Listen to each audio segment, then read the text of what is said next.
Arratsaldeon ikusle, ongi etorri bertan berri albistegira. Gaur ekainak 7, asteazkena, asteragoa, egunak utzizkigun albisteekin.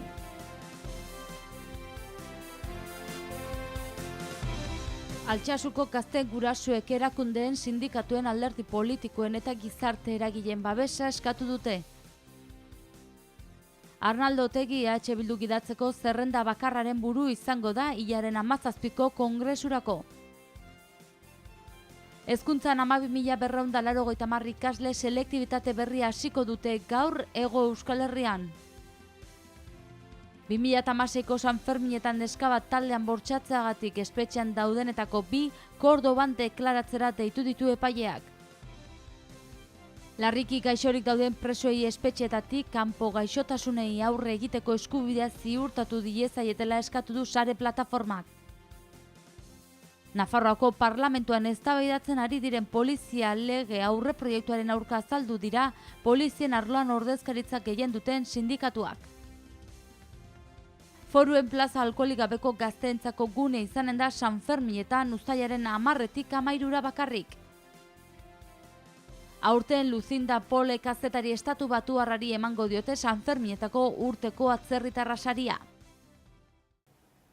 Asteazken honetako albisteekin hasteko Altsasuko gazteen gurasoek erakundeen, alderdi politikoen, sindikatuen eta gizarte eragileen babesa eskatu dute bakarrik eta babesik gabe sentitzen direlako. Honez gain, gehiegikeritzat jo dute Auzitegi Gorenak kasua Auzitegi Nazionalaren esku utzi izana.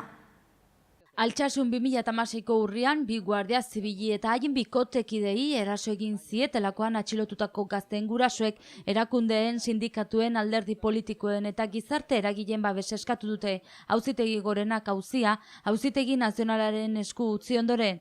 Altsasuko kasua aztertzea Auzitegi Nazionalari dagokiola erabaki zuen joan den ostegunean Espainiako Auzitegi Gorenak terrorismo zantzuak daudela iritzita. Kasuko izapideak Iruñan egite eskatu zuen Nafarroko Auzitegi martxoan. Auzipetuen senideek agerraldia egin dute Iruñan eta Gorenaren erabakiaren aurrean babesik gabe sentitzen direla esan dute.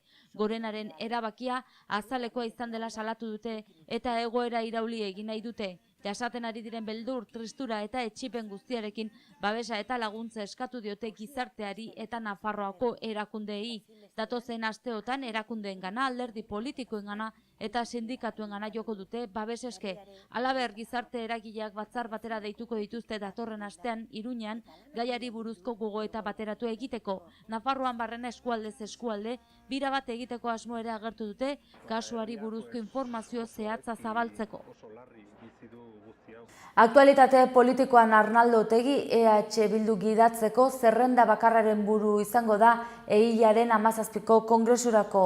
Koalizioa osatzen duten 4 alderdiek adostu dute zerrenda eta ez da besterik aurkeztu. Erran bezala, ekainaren 17an zuzendaritza berritzeko kongresua du EH Bilduk Bilboko Euskalduna jauregian.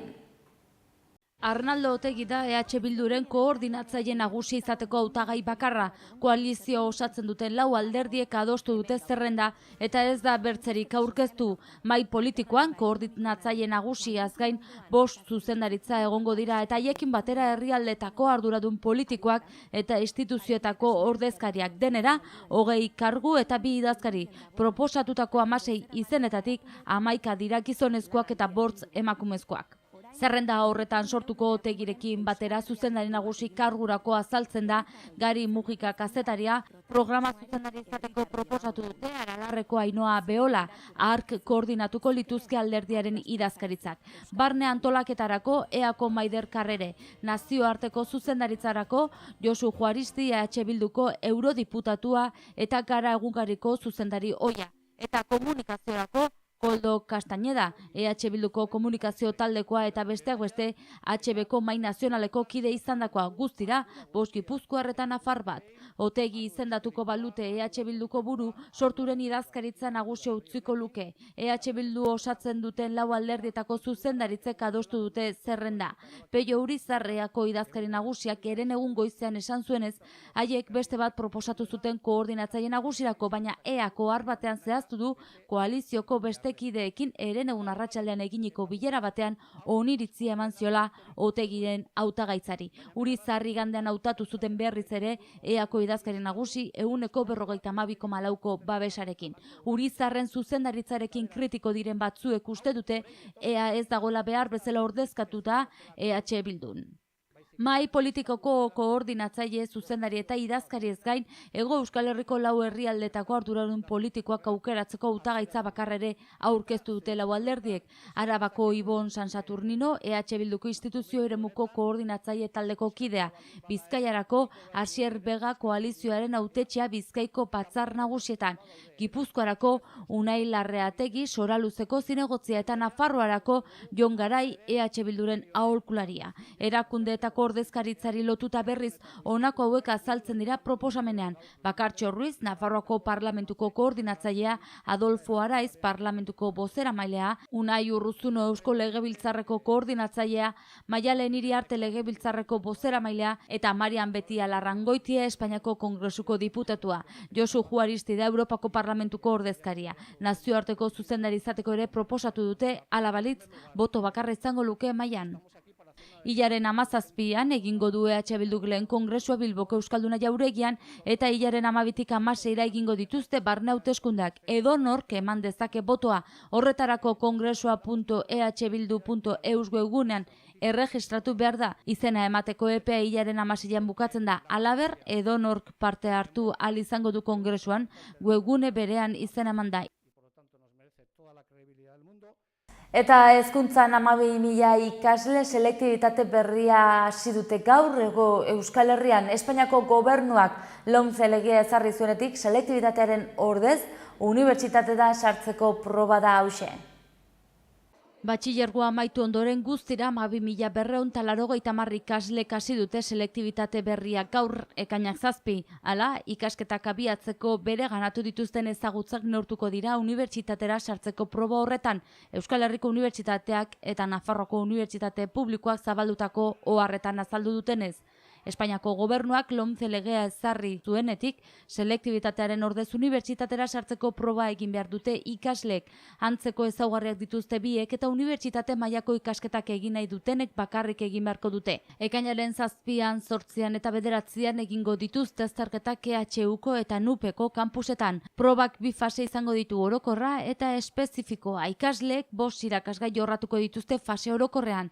Gaztelania eta literatura, euskara eta literatura, Espainiako historia, atzerriko hizkuntza eta batxilergoko 2. mailan aukeratutako beste gai bat. Azterketa bakoitzan 0tik 10 bitarteko puntuazioa lortu ahal izango dute ikaslek eta gehienez ere 10 puntu lortu ahalko dituzte irakasgai bakoitzean. Ondoren batxilergoan lortutako emaitzak ere kontuan hartuta, bataz besteko nota aterako da eta gutxienez 5 puntu atera beharko dituzte aurrera egiteko. Bestalde fase espezifikoa dago eta ez da nahite ez egin behar, baina fase orokorrean lortutako emaitza hobetzeko aukera ematen die ikaslei, batxilergoaren hasieran ikaslek aukeratutako irakasgai zehatzen inguruko gaitasunak neurtuko dira bertan. 4 irakasgai aukeratu ahal izango dituzte fase horretan eta gehienez ere 4 puntu lortu ahal izango dituzte. Unibertsitatean egin nahi diren ikasketekin gai horrek duen lotura zuzena kontuan izan da, balioa desberdina izan daiteke, nota horiek aztatu egin behar baitira, 0,1, 0,2 edo 0,3 balioekin biderkatuta. Aurten unibertsitatera sartzeko proba euskaraz egingo dituztenak 7.764 ikasle dira eta gaztelaniaz berriz 5.156. Aurrera jarraituko dugu albisteekin. 2016ko Sanferminetan neska bat taldean bortxatzeagatik espetxean daudenetako 2 Kordoban deklaratzera deitu ditu epaileak. 21 urteko neska bati sexu erasoak egingatik. 2016ko Sanferminetan neska bat taldean bortxatzeagatik auzipetuetako 4 Kordoban dute beste auzi bat zabalik, Iruñeko erasoa izan eta berehala 21 urteko neska batek salatu zituen iazko maiatzean sexu erasoa egin ziotelako. Pozo Blancoko instrukzio epaitegiak ikerketa zabaldu zuen kasua argitzeko eta gaur akusatuetako 2 deitu ditu deklaratzera. Ez da deklaratzera deituko dituzten lehen aldia. Ikerketaren arabera auto baten barruan egin zioten sexu eraso emakumeari eta bideoan grabatu zuten ondoren WhatsApp bidez zabaltzeko. Akusatuek bideo horren edukiaren inguruan deklaratzeari uko egin zioten iazko urrian epaiak deitu zituenean. Epaiak uste du biktima lokartzeko sustantziaren bat erabili zutela erasotzaileek. Larriki gaixorik dauden presoei espetxetatik kanpo gaixotasunei aurre egiteko eskubidea ziurtatu diezaietela eskatu du Sare plataformak. Nafarroako Parlamentuko batzordean izan da Sare, preso iheslari eta deportatuen eskubideen aldeko taldea. Gaixo larri dauden presoen egoeraren berri eman diete alderdi politikoetako ordezkariei. Euskal Herrian 22 direla gaixotasun larriak izan da ere espetxean segitzen dutenak, horietako 3 nafarrak direla esan dute. Plataformako kidek esan dute legea betetzearekin nahikoa litzatekeela espetxetik atera eta kalean euren gaixotasunei aurre egiteko. Konfiantzazko medikuak izatearen garrantzia, euren etxean eritasunari aurre egitea gertukoenekin eta bar. Garrantzitsua eta ezinbestekoa dela nabarmendu du Sarek. Eta Nafarroako Parlamentuan bertzalde eztabaidatzen ari diren polizia lege aurre proiektuaren aurka azaldu dira polizien arloan ordezkaritza gehien duten sindikatuak. Nafarroako administrazio publikoaren mailan polizien arloan ordezkaritza gehien duten sindikatuek agerraldia egin dute Nafarroako Parlamentuan eztabaidatzen ari diren poliziaren lege aurre proiektua arbuiatzeko. Izan ere, baldintzak okerrera eginen luketela uste dute ELAK, Comisiones Obrerasek, UGTek eta udaltzainen hainbat sindikatuk. Gobernua 2 sindikaturekin negoziatzen ari da polizien lege aurre proiektua, baina gainontzeko sindikatuek kexu dira 2 sindikatu horiek foru zein baino ez baitu gehiengoa eta beren aburuz polizia guztiak hartu beharko lituzke aintzat exekutiboak. Horregatik eskaera egin diete talde parlamentariei eta bereziki Aldu Guri ura izan da eta desadostasun gehien adierazi duena. Eskaera argia egin diote exekutiboari negoziazio erreala zabal dezan, inplikatutako agente guztiak aintzat hartuta, segurtasun publikoa bermatuko luken polizia ereduaren aldeko apustu irmoa eta eredu integratzaile eskatu diote gobernuari. Foruen plaza alkoholik gabeko gazteentzako gunea izanen da Sanferminetan, baina bakarrik uztailaren 10-tik 13-ra. Sanferminetan erabentzako gune bat sortu du Iruñako udalak, Foruen plaza, baina soilik uztailaren 10-tik 13-ra. Ez da alkoholik sartuko, ez da edari energetikorik ere. DJak izanen dira, karaokeak, masterclassak eta bestelako sorpresak esaterako, aparfestak, blogeroak eta dinamizatzaileak. Nerabentzako eskaintzarik ez dela esan dudalak eta arrazoi horregatik sortu du hauxe. Uztailaren 6-tik 9-ra helduentzako gune izanen da Foruen plaza. Ohi bezala, kontzertu eskaintza zabala prestatu dute. Eta aurten Lucinda Pole kazetari estatubatuarrari emango diote Sanferminetako urteko atzerritarra saria. Lucinda Pole kazetari estatubatuarrari emango diote aurten Sanferminetako urteko atzerritarra saria. Saria kukuxumuxuk eta sanfermin.com atariak ematen dute festen aurrean pasioa erakutsi duten atzerritarra komentzeko. Iaz, Tim Pinch Britainiarrari eman zioten. Lucinda Pole Ipar Karolinakoa da eta 3 hamarkada baino gehiago daramatza Iruñarekin lotuta. Gainera, Don't Be a Foreign in San Fermin gidaren egila da eta Nafarroako nazioarteko prentsa bulegoarekin kolaboratu ohi du jaietan kazetari atzerritarrei laguntzeko. Estatubatuarra pozik agertu da sariarekin eta Sanferminak munduan bakarrak direla nabarmendu du. Sanferminetan jasoko du saria. Ekainak 7 gaur, asteazkenak goazen egunak utzizkigun albisteen errepasoa egitera titularrekin.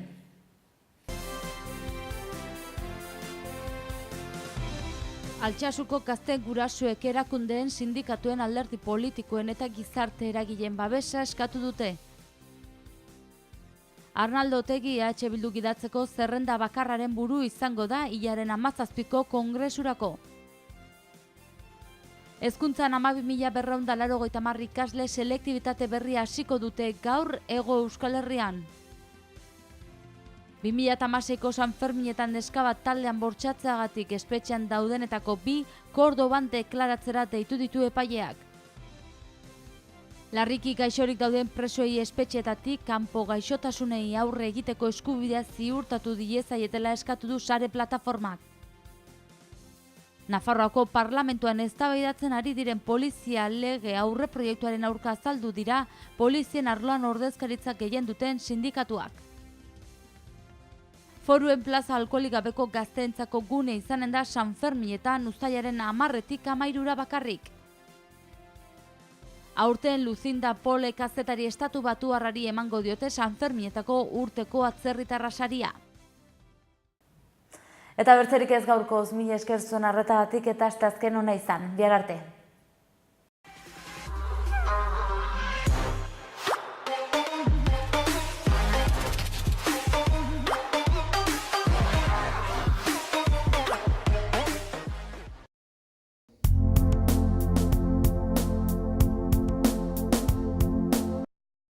Errenta aitorpena. Hasi da aurrez aurre errenta aitorpena egiteko epea. Ekainaren 23 bitartean arretarako guneetan aurkez dezakezu ala aurrez hitzordua eskatuta Nafarroako Ogasuneko bulegoetan. Orain gainera, zeure ekarpenak zehazki nora joanen diren ikus dezakezu aurrekontua.nafarroa.eus gunean sartuta. Ekarpenez eraikitako etorkizuna. Nafarroako gobernua. Gobierno de Navarra. Gorritxon atsedenerako sistema hoberenak eta loaldi egoki batendako beharrezkoak diren produktuak aurkituko dituzu. 40 urte daramatzagu punta-puntako materialak eta marka hoberenak bezeroaren eskura jartzen. Deskansatzeko sistemetan aditua gara, sofak, koltsoiak, somierrak. Hurbildu eta eskuzabali jasoko zaitugu. Iruña, Gorritxo. Ez egin paso organikoaz. Bereizi eta birziklatu gai organikoen hondakinak. Hau ez da zaborra. Biziak baizik. Ongarria eta energia baizik.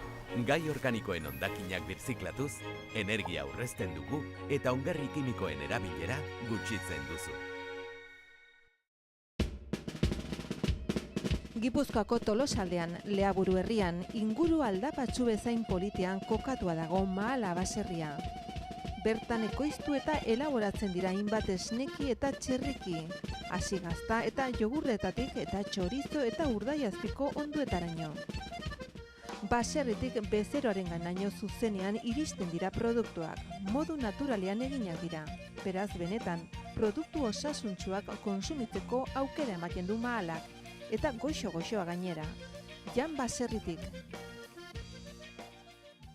Gure lurreko larre gozotik, nator zuzenean. Zuretzat esneki bihurturik modu naturalenean.